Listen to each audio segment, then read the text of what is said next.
Exemple d'application du théorème de Thalès.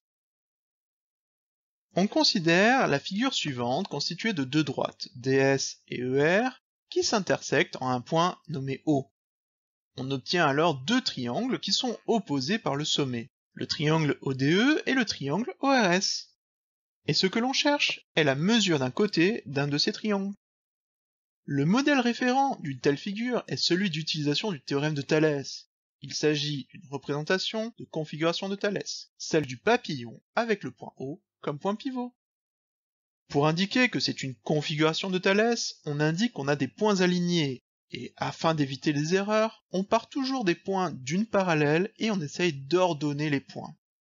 On écrit donc que D, O et S sont alignés. De même, E, O et R sont alignés. De plus, les droites DE et RS sont parallèles. Donc, d'après le théorème de Thalès, les triangles ODE et ORS sont semblables, ce qui signifie que leurs longueurs associées sont proportionnelles. On peut alors construire un tableau de proportionnalité dans lequel on écrit les longueurs des côtés du triangle ODE sur la première ligne et celle du triangle ORS en deuxième ligne. Il faut cependant associer les bonnes longueurs entre les deux lignes.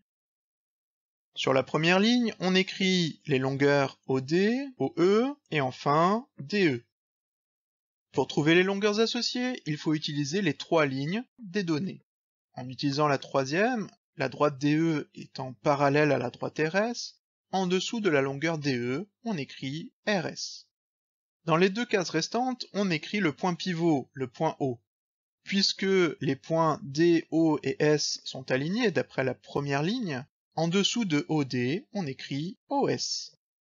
D'après la deuxième ligne, E, O et R sont alignés, ainsi, en dessous de OE, on écrit OR.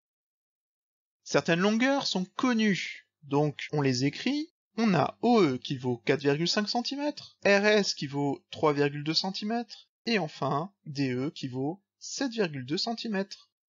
Et ce que l'on cherche est la longueur OR. On peut rajouter un point d'interrogation.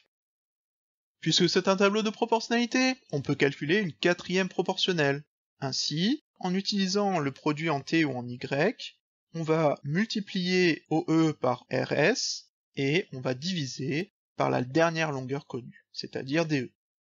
Ainsi, OR est égal à 4,5 multiplié par 3,2, et le tout divisé par 7,2.